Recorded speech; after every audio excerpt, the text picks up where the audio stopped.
Hey, but I just said, my colleague.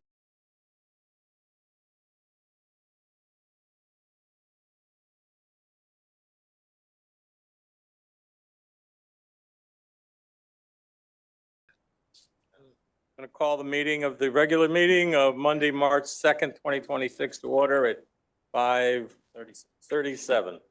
Close enough. John, would you please call the roll? Hurry. Here. Adel. Here. Anderson. Here. Avadesian. Here. Pisano. Here. Buell. Bush. Cortez. Here. Desai. Here. DeBella. Here. Drake. Gale.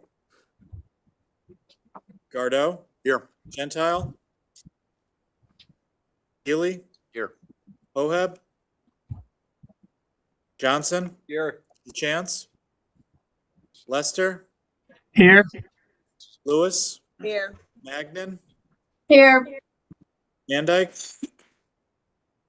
Maniscalco. Payne. Here. Patel. Salemi. Here. Taylor. Here. Torini. Here. Torres. Vargas. Here. Wolf. Here. Carrier. We have a quorum. Thank you, John. Everyone, please stand for the Pledge of Allegiance. Allegiance to the flag of the United States of America, to the republic which stands one nation, indivisible, with liberty and justice.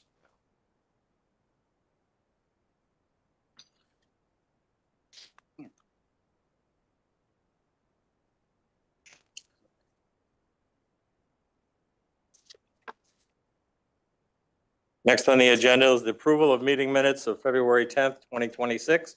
Chair will entertain a motion. So move. Second. Discussion? Changes, additions, deletions? Can I have one meeting, please? Thank you. All those in favor? Aye.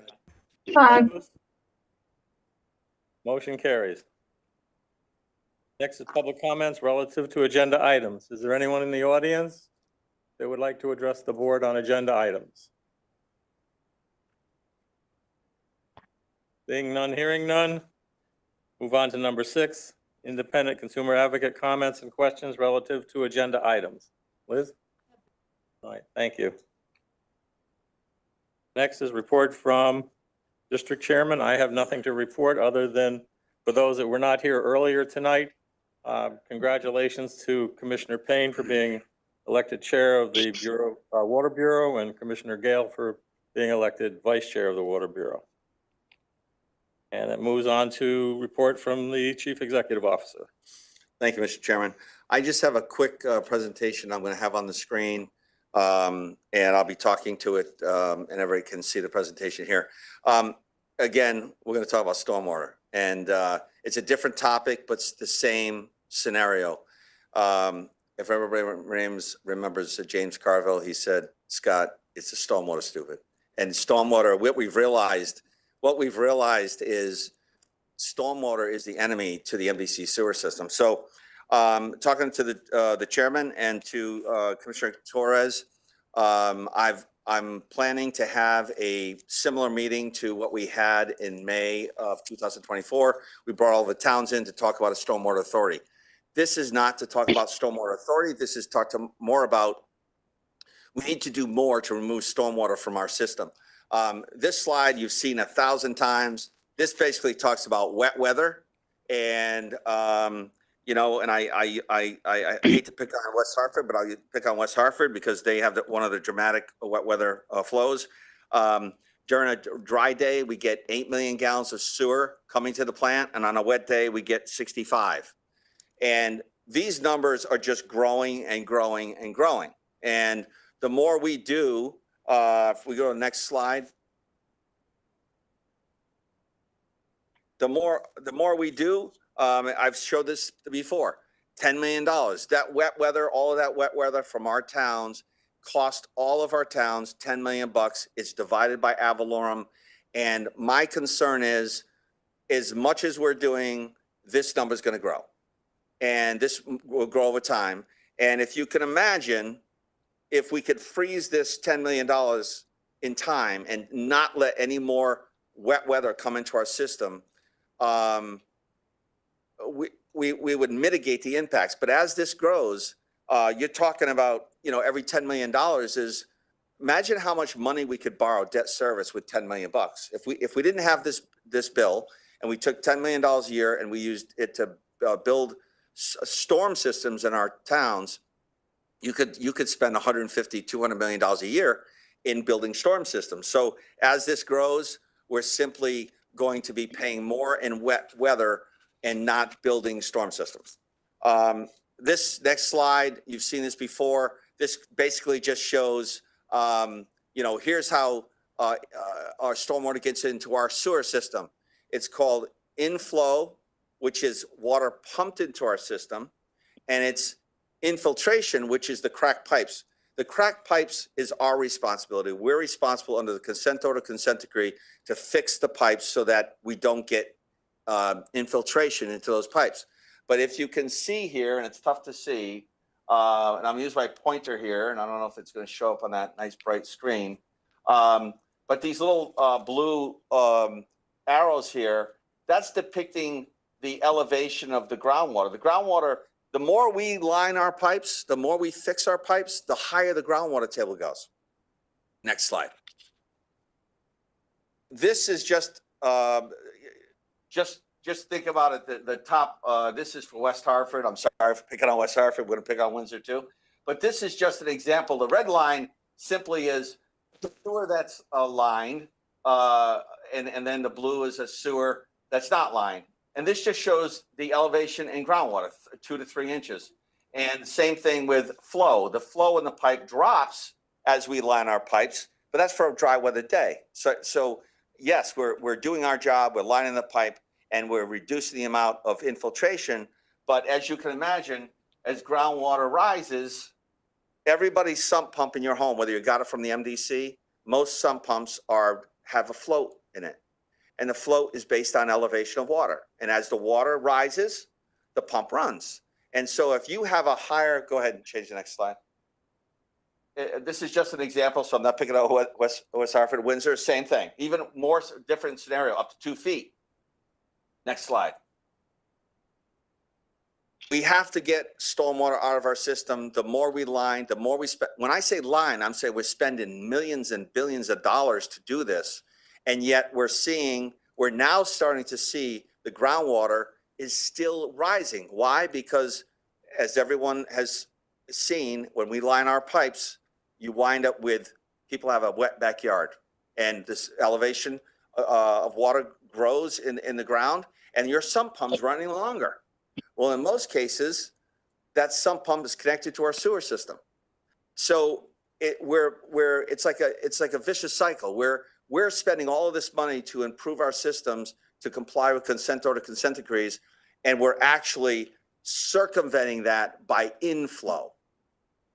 Now, inflow is mandated by most of our towns. You cannot discharge stormwater to the MDC sewer system.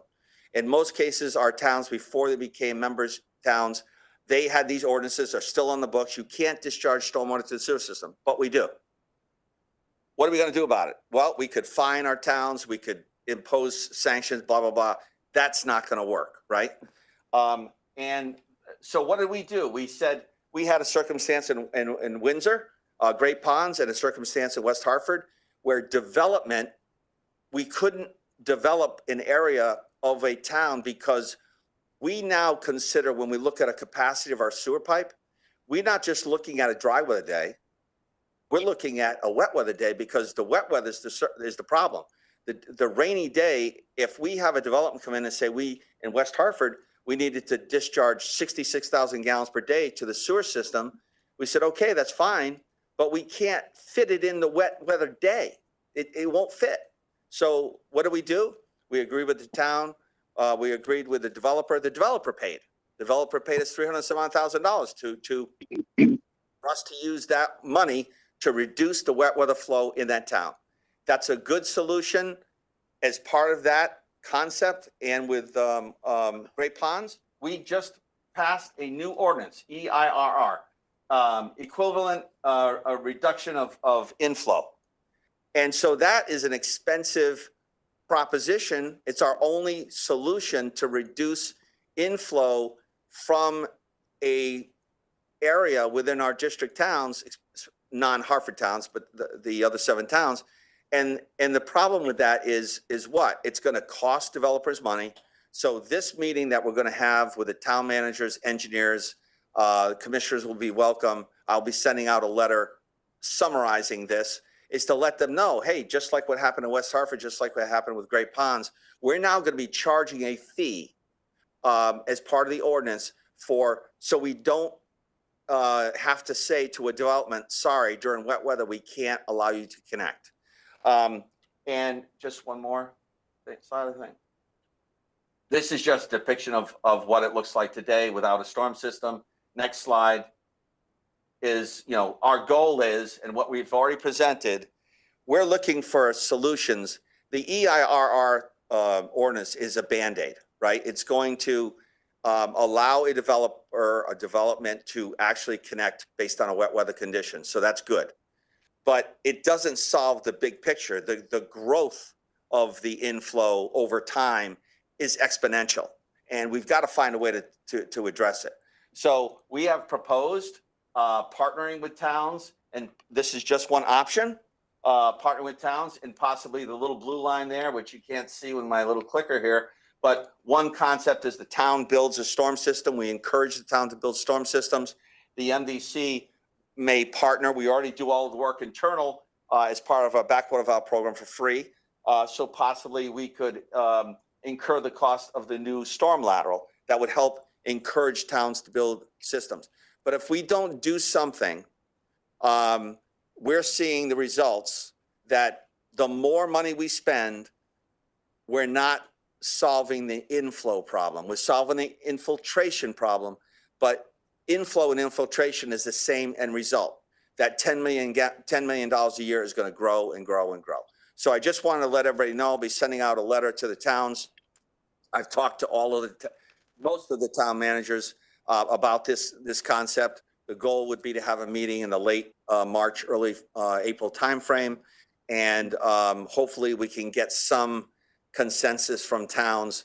Our consent order, consent decree says you must, MDC, must address inflow and infiltration. That's all it says.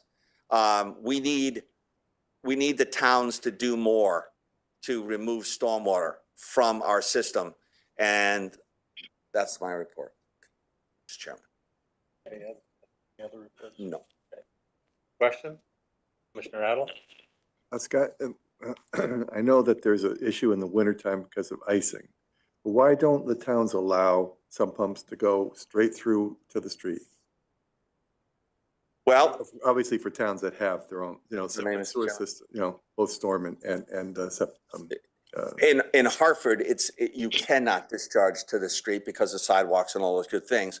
So that's a challenge for Hartford. In non-Hartford towns, again, you have icing issues. You also, in a lot of cases, towns don't have any storm system.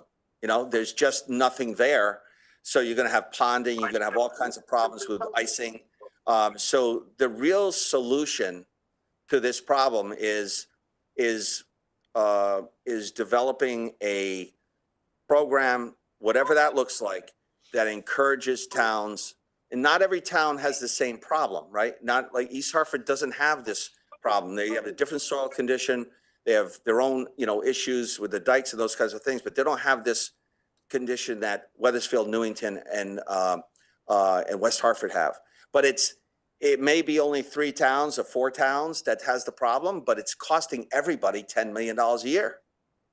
And like I said, imagine if we took that $10 million a year and we used it to build $200 million a year in storm systems. That would be amazing. But we really need to focus on this. Commissioner Gale? Could we have a set of the slides emailed to everyone? Yes. And the presentation, this is just a snippet. Understood. Just we'll have a big presentation, but we'll provide this to all the commissioners. Any other questions? Godo? Thank you, Mr. Chairman.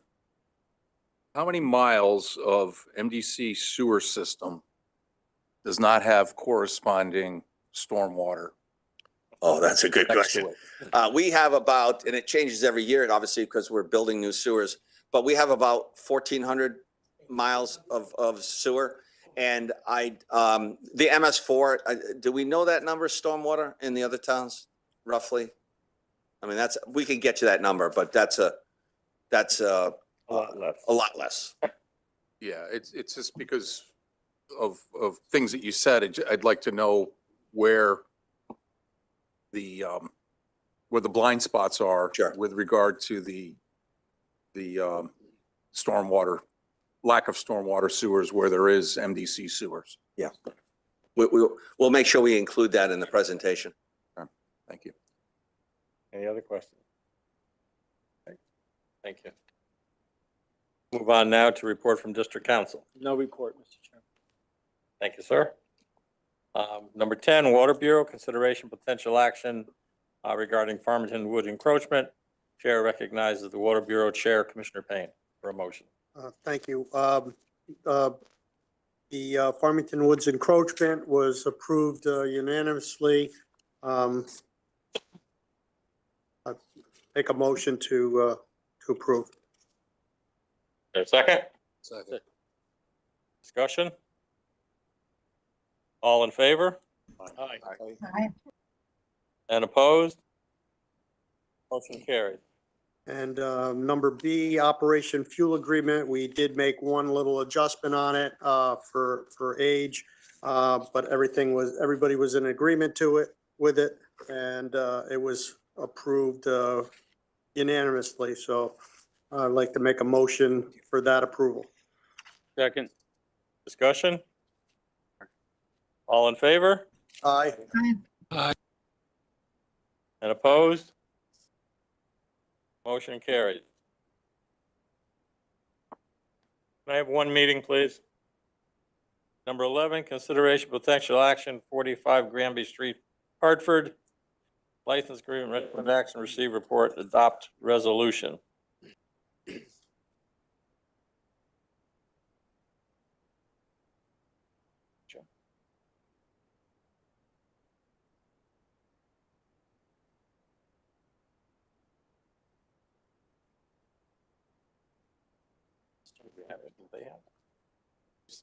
Oh, okay.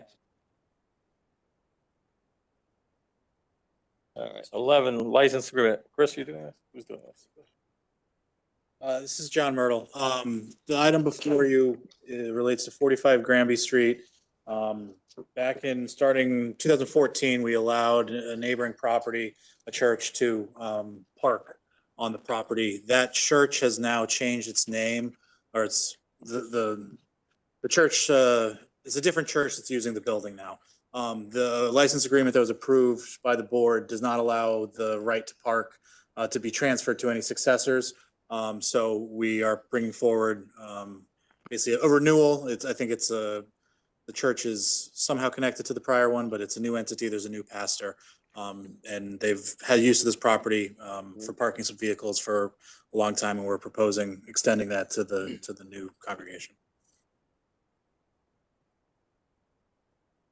Chair will entertain a motion. Move adoption. Second. Questions? Do we clear the Okay. property of snow, since snow seems to be an issue? Do we incur the costs to plow this? So we just leave it as is and they do whatever they want to do if they want to use it? Thank you. Any other questions? All in favor? Aye. Aye. And opposed? Motion carried. Number 12, discussion, potential action, Colebrook real property tax appeal. I'll take that then. Okay, Chris? Thank you, Mr. Chairman. Chris Stone. The NBC owns 3,767 acres of land in Colebrook, Connecticut, divided up into 4 separate parcels. Those parcels are identified on the first page of the handout I just gave you with a unique ID number. Our property in the watershed towns is taxed as if it were improved farmland under 12-76 of our statute. So it's not assessed as if it could be something else, or assessed or valued as if it were commercial or residential or what have you. It's assessed across the board as improved farmland. What you have in front of you is the assessments from 2024.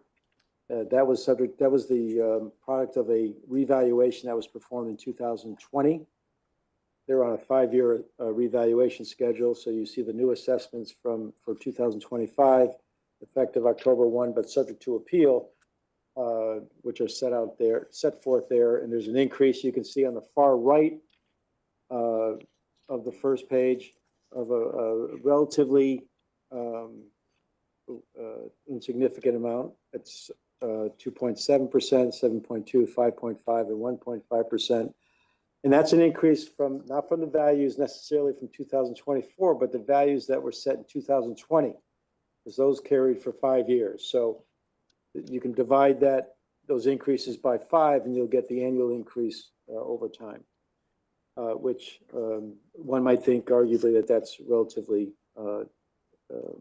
low in terms of increases in value.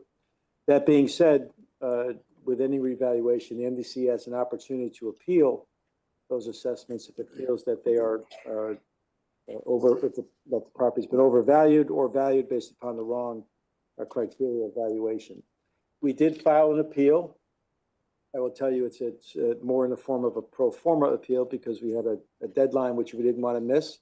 And we wanted to give this board an opportunity to either consent to withdrawing the appeal or to give us direction to continue with the appeal. In my conversations with the revaluation company, and I'm sure all of you are familiar with, there's one company in Connecticut called Vision Appraisals. They do a lot of work for municipalities. There's another entity, Equality Data. They're the ones that did the revaluation for the town of Colebrook. On the second page, after having discussions with their Equality, they agreed to reduce our assessments by, on the far right-hand column, by the numbers you see there for a total reduction of $172,820. That's not based upon any appraisal that we did or any analysis of what is the true market value of improved farmland. It's based upon an erroneous methodology that they employed. They took each of those 4 parcels and they assigned a value of one building lot, which, as you can imagine, has a greater value than does a per acre value of improved farmland. So with each of those 4 parcels, they took a value of 1 acre as a building lot and valued the rest of the property as excess acreage or improved farmland, but it's still all one value for the balance. The problem with that analysis is that statute doesn't allow for that. The statute says all our property, regardless of how used and how you want to characterize it, is valued as if it were improved farmland. So he agreed with us. It's not a lot of money, but it was more to maintain the integrity of the methodology that was being used that we even raised the issue. So they've agreed, subject to what happens tonight. Obviously, if we continue with the appeal, who knows what they'll do, but subject to what happens this evening, they've agreed to reduce the overall valuation to reflect a across-the-board valuation as improved farmland / excess acreage, and no valuation for any improvements. There's now some of these properties, I think one has there's some structure, an office or something out there, but doesn't matter. It's all improved farmland. That being said, given the increase percentages, which are relatively small, and they carry over a 5-year period, and if you look at their valuations of the per acre value from 2024 on the first page, then look at them from 2025, each of them are less than a $500 difference in value. So it's my recommendation that you accept their offer to reduce by the amounts shown on page 2 in red, and authorize me to withdraw the appeal that we filed. And by the way, just for the record, the appeal that we filed is a 4-page document. It's a form. It's not a appeal to the Superior Court, but which is a lot more work, but it's nonetheless, we do it, and we do it in this case if you so directed us to. My recommendation is we take what we have and withdraw the appeal. For purposes of a possible discussion, Chair will entertain a motion to approve the request. So moved. Discussion? All in favor? Oh, wait, discussion. Aye. Oh, we gotta- Here, and Commissioner Taylor. Commissioner Taylor. The appeals board. Commissioner Taylor. Question here. How much of this land is vital to MDC's operation and essentially could be considered not necessary for our operations? Question I'm raising here basically is this excess land, or is there excess land here that can be disposed of? If I might, Mr. Chairman, I can't give you, I can provide you with a per acre, an acreage number. Most of this is class 1 land, which is vital to our watershed, or class 2 land, which is almost as vital to our watershed. It's that buffer area between what is otherwise class 3 and marketable and sellable and developable, and the watershed, which is class 1, which is pristine and has to remain so. And as you know, there are restrictions imposed upon the MDC for anything they do or would like to do on class 1 or class 2 land imposed by the state of Connecticut and the legislature. So if you would like a hard number on where that's divided, I don't know if there's someone here, Scott, that knows that answer. No, we can give that. Between class 1 and class 2 and class 3, we'd be more than happy to give it to you. I don't think you'll find any class 3 land, which is otherwise alienable, sellable, marketable by the MDC, but the balance of it is not. But we can certainly get you those numbers. I would submit that notwithstanding the fact that they call it as a fiction improved farmland, this land is much more valuable to the MDC than it would be if it were actually improved farmland. Mr. DeBello. Yeah, so you're recommending the appeals board, the town's appeals board finding? Well, this is a finding by the assessor. He has the authority. He has the authority in the statute to make these changes. It's what I would consider to be a clerical correction, adopting the correct methodology for evaluating the MDC property. I agree. I've appealed that to what's called a Board of Assessment Appeals, which is a local entity within the town that you can go and state your case. We filed it. I don't want to withdraw it without your permission to withdraw it. We filed it without your permission because I didn't have the time to do otherwise. So I'm asking you for permission to withdraw the appeal we filed to the Board of Assessment Appeals. That's good judgment. I agree with you. Commissioner Gale. Do we know what the effective mill rate will be? I don't know. They don't know yet because they haven't finalized it. They get all the appeals, they finalize the grand list. I will tell you the representation to me from the assessor is that because of, in large part, in his mind, because of COVID, a lot of people were moving out of the cities and they were buying properties elsewhere, including Colebrook. The amount of residential development and the values of those residential developments have increased substantially. He says to me about 45% increase in value. He anticipates our actual tax bill to go down. Any other On questions? these assessments and what he anticipates the mill rate to be. Based on the numbers that you've gotten from him? On this, you know, as you know, Commissioner, there's two factors, the assessment and the mill rate. And he thinks if this increase is modest, the mill rate decrease is going to be substantial. Certainly more than the percentage you're looking at here. Because of the rest of the. Everything else is being raised. Thank you. Any other questions? All in favor? Aye. Opposed? Motion carries. Thank you. Thank you, Chris. Opportunity for general public comments. Anyone in the audience who would like to address the board on any item relative to MDC? Hearing none, seeing none. Commissioner requests for consideration of future agenda items.